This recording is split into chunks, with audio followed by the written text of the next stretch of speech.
peux savoir ce que tu fais là? Je décompresse. Ouais, mais décompresse pas trop, parce que moi j'ai une vidéo à faire, hein? D'accord? Allez. Générique.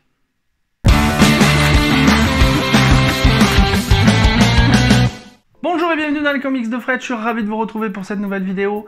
Et aujourd'hui j'ai décidé de vous parler d'un ouvrage qui me semble incontournable pour tous les fans de comics. Et en plus, il vient d'être réédité à un prix défiant toute concurrence. C'est Marvel, 75 ans d'art et de couverture.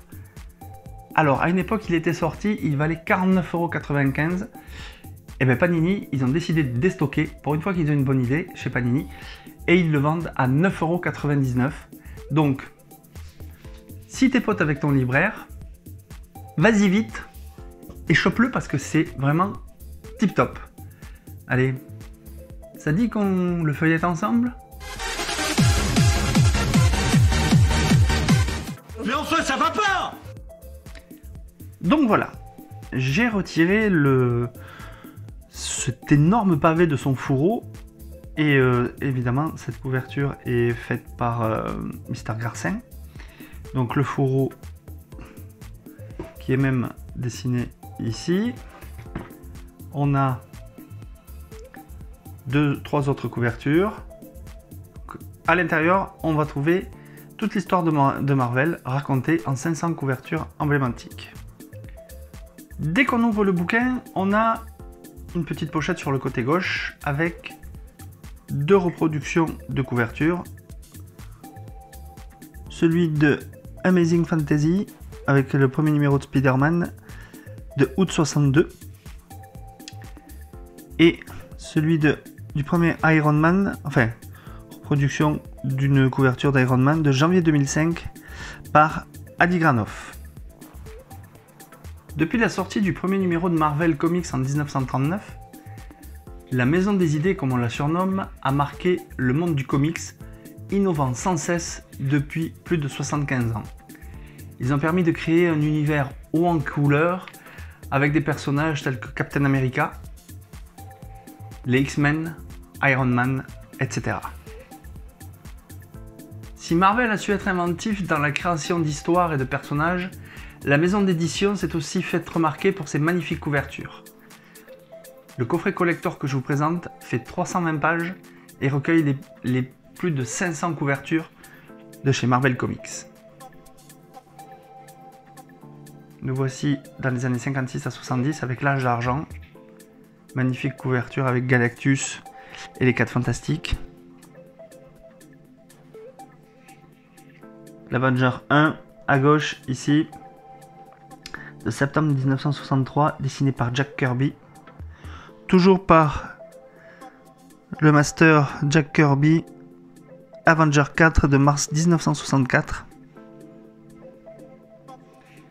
Tous les fans de Strange vont reconnaître certaines couvertures qui ont été reproduites dans le magazine dans les années 70-80. Pour les fans de Hulk, couverture mémorable. Le succès de Marvel est en partie dû aux superbes dessinateurs qui ont co-créé et présenté les plus grands héros de l'histoire du comics. Parmi eux, on retrouve bien évidemment Jack Kirby. Jack Kirby a longtemps été le dessinateur vedette de Marvel Comics. Il a créé Captain America avec Joe Simon, mais aussi avec Stan Lee, beaucoup d'autres héros comme par exemple les 4 Fantastiques, qu'on a vu tout à l'heure, Hulk, Thor et les X-Men. Tiens, quand on parle de Thor, le voici. Il y a de sublimes couvertures, notamment celle-ci là. Je pourrais vous faire une vidéo de 4 heures rien qu'à vous expliquer les couvertures. Mais je vous la serai vite fait. En tout cas, il y a toujours un petit texte. Avec par exemple pour celle-là, je vais vous le lire, hein, comme ça sera plus vite fait. En décembre 1964, cette couverture a été dessinée par Jack Kirby.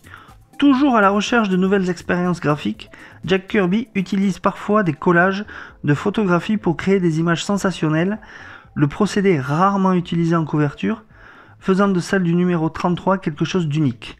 Encore un exemple de la manière dont Jack Kirby a sans cesse repoussé les limites de la bande dessinée. C'est pas pour rien qu'on l'appelle le maître. C'est juste une pure merveille, ce bouquin. Pour tous les fans de Marvel, tous les fans de super-héros, ce bouquin est un petit bijou à posséder. Nick Fury.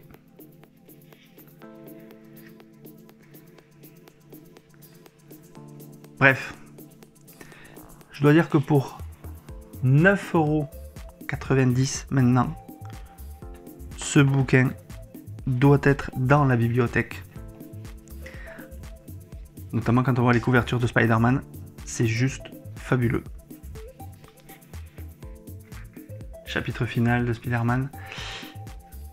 Voilà, ça c'est la couverture que je préfère de Spider-Man. Spider-Man No More. Qui date de juillet 1967 et qui a été dessiné par John Romita Sr. Il a décidé de nombreuses couvertures étonnantes pour Marvel et cette image classique s'inscrit parmi les plus belles. Dans une atmosphère de solitude, Peter Parker tourne le dos à sa vie de héros, image encore saisissante aujourd'hui qui saura inspirer une scène du film de Spider-Man en 2004 de Sam Raimi. Bref, je voudrais pas vous gâcher tout le plaisir, on va essayer d'en trouver d'autres, des couvertures, notamment avec Daredevil. Spider-Man, Daredevil, voici mes deux chouchous chez Marvel, avec Hulk. Donc ça fait 3 chouchous. Et je dois dire que le bouquin, ouais. Je veux pas vous gâcher le plaisir, j'arrête là pour vous montrer les couvertures, mais si vous êtes un fan de comics et un fan de Marvel, ce bouquin est fait réellement pour vous.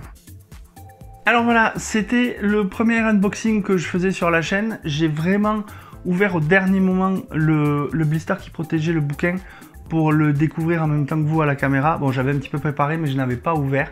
J'ai juste griffonné 2-3 lignes pour qu'il y ait un petit discours derrière les images.